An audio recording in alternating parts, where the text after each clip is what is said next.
the cheese really hits you first. It like coats your mouth in like a cheesiness, a velvetiness, not a, oh my God, like that is spicy. Burnt Bean Co. barbecue. Is it worth it? I'm Barrett Black. Let's get in line, find out.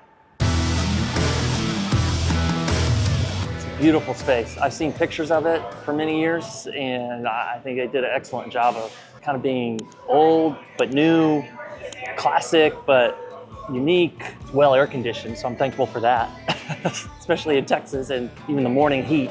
Looks like they got a pretty good system, just straight down the line, sort of cafeteria style in a way, kind of like just like Black's Barbecue does. Love the murals on the wall. Love the tables. It's a lot of different texture and everything, so feeling inspired. It's my first time. It's not your first day, is it? Good. How long you been here? 3 years. That's almost the whole time. Yeah, that's great. You gotta get the brisket, ribs, and sausage. So is it just by the half pound or by the slice, or? Okay, maybe like 3 slices of lean, 3 slices of fatty. Ooh, that's pretty. Yeah. What are y'all seasoning it with? Salt, pepper, brother. That's it? Salt, pepper. Okay. Post oak? A lot of love. All right. Is it 3 and 3? Yeah. Post oak wood? Yes, sir. All post oak. Nice, nice. Oh God. My mouth was already watering when you did that. Yeah. Let the camera guy eat? Oh. Dude. It's got a lot of flavor. So here we are. We finally made it to the table with the reason why we came here. The meats. I can't think straight because I got all this meat right in front of me. All these sights, sounds, smells, soon to be tastes are hitting me really hard. This has been on my bucket list for a long time, ever since he opened. Ernest has been a longtime friend of ours of the business, ever since he was a competitor. And when I heard he was opening his own place, I was just so happy for him and excited. Also worried because opening a restaurant in 2020 was not an easy thing to do, but he did it, and now he's ranked #1 in Texas Monthly. The Popa Barbecue is doing some really great things. So we're gonna go ahead and dive in here. I'm gonna start with the classic of brisket. You know, that's what we do, that's what I love, this is what we do best. And I was talking to the cutter, he said they just season with salt, pepper, and post oak smoke. That's exactly what we do at the original Black's Barbecue. Like my great grandfather and grandfather did, and look at that. I mean, just 2 fingers, and it pulls together, but it pulls apart exactly as it should. Nice fatty brisket. Got some lean over here we'll try in a minute. What I'm looking at is that bark. They said just salt and pepper. That is a lot of pepper, and that's a lot more than we use. That is very concentrated, because like I asked him, because I was curious, there's gotta be more than just pepper on there. But he says just salt and pepper. Obviously did a great job building up the bark. Long, low and slow cook. He said these came off the smoker sometime last night. Let's go ahead and dive in.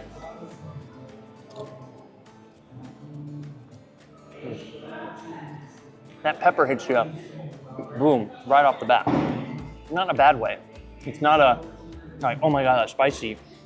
It's like just a pleasant pepper flavor. I'm gonna try a piece without the bark. I always like to test brisket without bark. It's got a little bit of pepper just from my fingers on it, but that's kind of the true test of like how deep did the seasoning really get into the meat, and what kind of quality of meat are they using.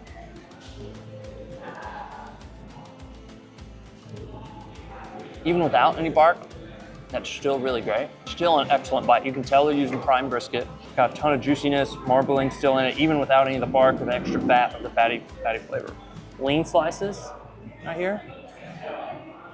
It's like a slice them nice and thick. That's, you know, because it's so tender, you know, they slice it thick, and that's just a style, kind of a new school style, slicing them thick. Got a beautiful smoke ring on there, and you can tell that fat was trimmed to just the perfect height and rendered just perfectly as well. So I'm gonna try the lean, it's always the test.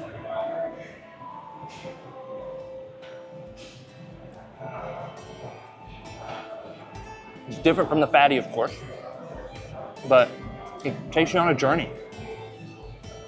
The pepper comes through a little bit more, maybe because of the less fat, and so it's not dissolved into the fat as much, maybe.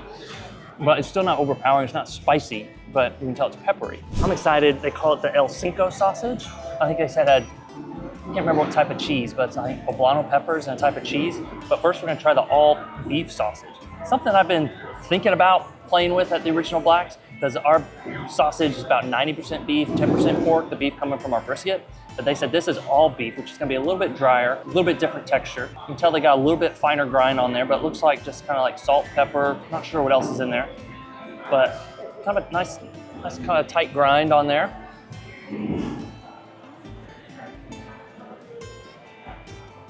Good snap on the casing, it's smoky. Got just the right amount of chew, it's not falling apart, it's not crumbly, it's not tough. I don't know, from the sausage, now I'm feeling the burn. The tongue's lighting up a little bit, but I don't really do hot sauces that much, so I have a pretty weak palate. I mean, it's not killing me, but it's got black pepper, but it's, I don't know if it's because maybe the smoke or the heat on the brisket, on that pepper, it kind of deactivated some of the spiciness of it, but even just the beef sausage, like you can feel just a whoosh, like that heat, and it kind of covered my tongue and feel kind of the flames burning on your tongue. So sausage is one of those things that can be a playground of flavors and experimentation. You can put anything inside of a sausage. You can do any flavor you want, basically, and just grind it up and put in a sausage. So this kind of seems like a representation of, Ernest's upbringing and youth and stuff, poblanos, and I can't remember the type of cheese, some sort of white cheese. But it looks like we still got some solid pieces, some that have melted into there. But it's definitely a lot juicier because you're getting a lot of the fat and oil out of the cheese that melted in, but not overcooked. Let's see how spicy this one is.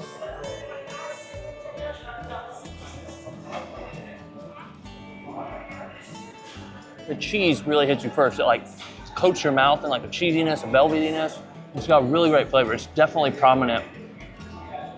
And I love that because there's a lot of sausages out there that say it's jalapeno cheese or something like that, and you wouldn't taste it unless they told you it was there. But this, it's almost like, almost feels like they poured queso on top of the sausage, but it's inside of it. So that's pretty cool. Let's get to the ribs. So this is, I'd say, a non-traditional rib. Classic, I don't know, is that St. Louis rib? Yeah, I think they did the St. Louis cut on the rib. It might be a spare. Yeah, I don't know, on the edge of being a spare. I'm not sure.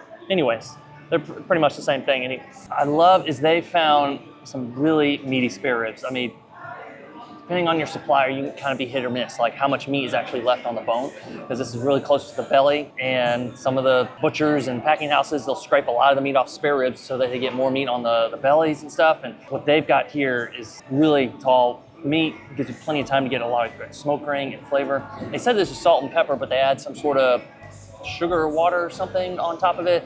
And then right before it got to me, they sprayed a bunch of sauce on it as well. So sweet sauces go really great with pork. I personally love just a classic salt and pepper rib. That's what we do. I'm gonna go for my favorite spot, which is like right here, right just behind this ligament right here, right there. That's my favorite bite.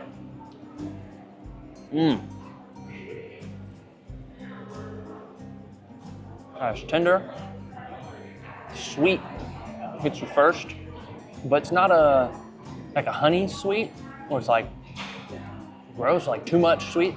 It is pleasant, it's nice, and gives way to the pepper, kind of sweet, a little bit of spice. Again, here's the theme of today. Pepper, peppery, heat, but not spicy. But one of the things I'm looking forward to most is this plate coming up next, the Tijuana chicken.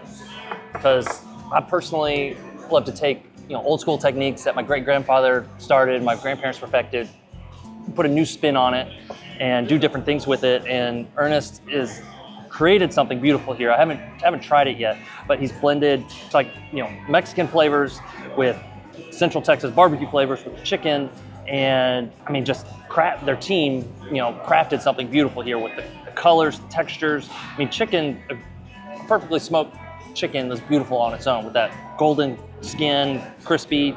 But with the light green, I think it's an avocado crema, some creme fraiche, and the pickled red onions placed on there perfectly.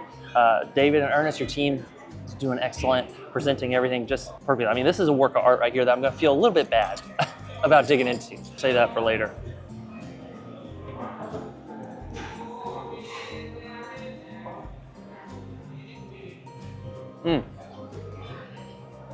It's messy, but that's barbecue.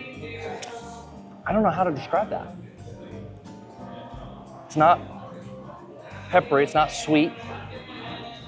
Maybe a little bit tangy. I'm not sure what he's got going on there, but it's definitely a lot of contrast and a lot of flavor. The skin, was cooked just perfectly. It breaks, when you take a bite. The cheese provides a little extra texture there on top. not sure how often they rotate their specials, but the Tijuana chicken is on the board. Definitely go for it. Not only for its beauty, for its flavor, its textures, its contrast. Just a beautiful plate. So, was it worth it? Was it worth waiting in line in the Texas heat? Was it worth the price tag of, I think, about $160 for all this? Now, given this, we'll feed about 4 to 5 people. So per person, it's not a bad price. Was it worth it for the flavor and the drive out here and everything? The Burnt Bean Co.? Absolutely.